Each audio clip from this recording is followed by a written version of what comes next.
want you to keep your core tight, right? Try to keep your front knee over your foot. Go into your lunge like this.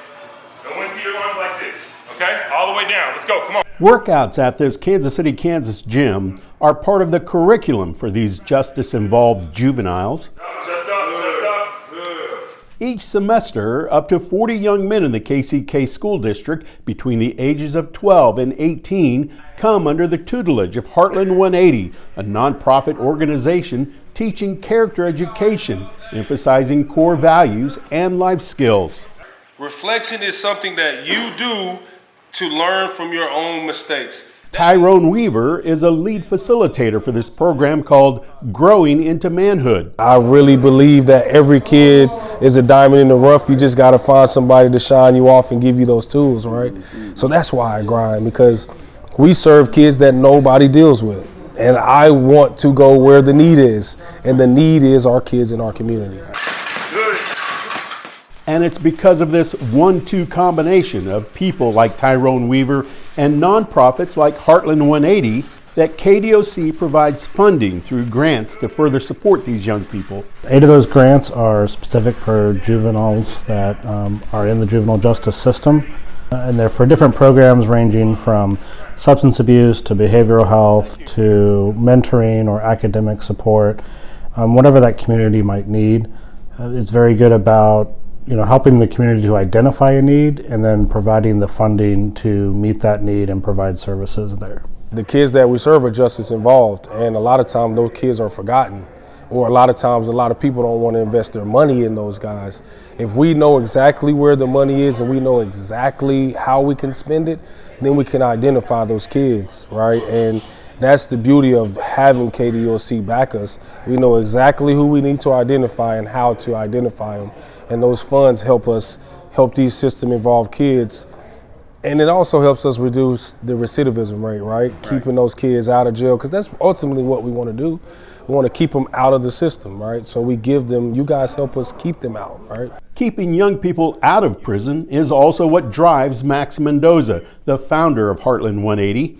In the past 10 years, Heartland 180 has had an 80% success rate. What's not okay is not being willing to figure it out. I was a former juvenile offender who went through the system. I got into a mentoring program while I was at the facility called Kairos Torch, and it was my first time in my life where I was receptive and where I saw individuals that wanted to do something for me without asking for anything in return, and that was such a foreign concept. And so going through this program, I started finding my own self-value and was investing in myself, and that allowed me some opportunities to start being like a peer mentor to guys that I was locked up with.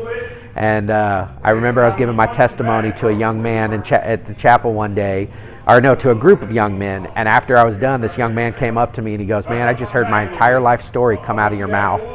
And I see how everybody here looks at you and respects you and makes me think that I could do it too." And that's how I knew that this is why I was here. And my goal in life was to work with other young people to show them that just because we make a mistake doesn't mean we are a mistake, and that if I can make it through, that you can too, because there's nothing special about me. It's just a matter of how much you're willing to invest in yourself. Anybody in the non-for-profit world will tell you funding is hard, and I'll be honest with you, the KDOC grants have really been the major source for us to grow and become what we've become.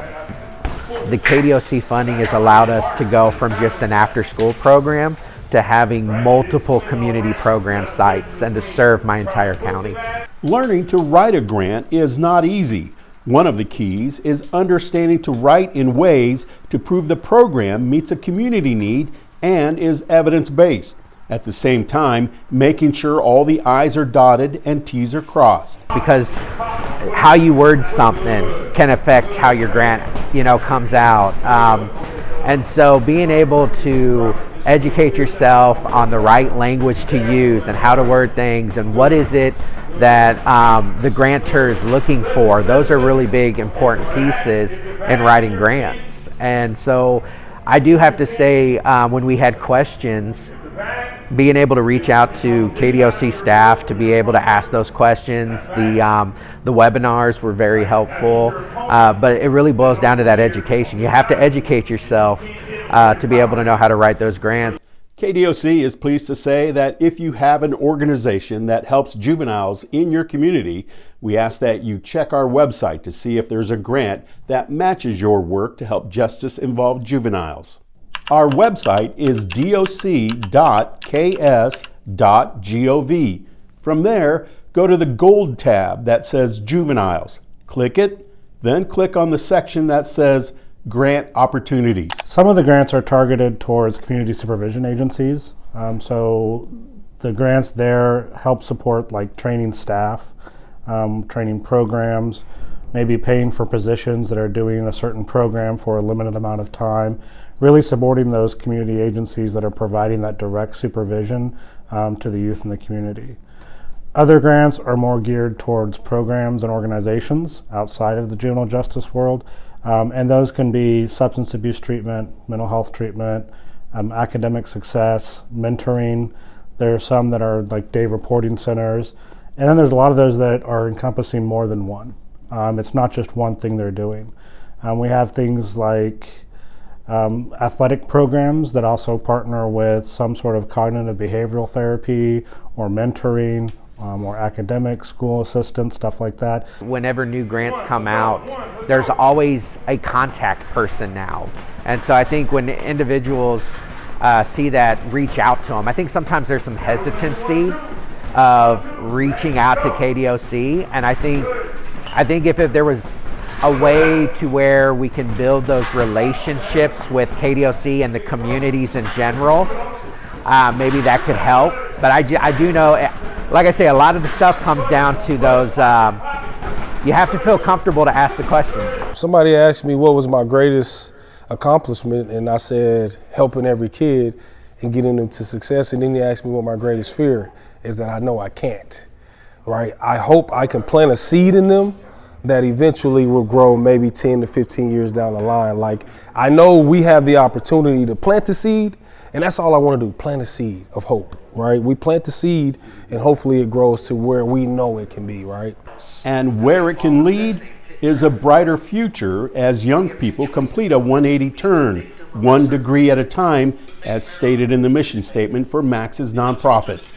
Again, we encourage people and organizations who have an interest in helping juveniles to check out our website at doc.ks.gov.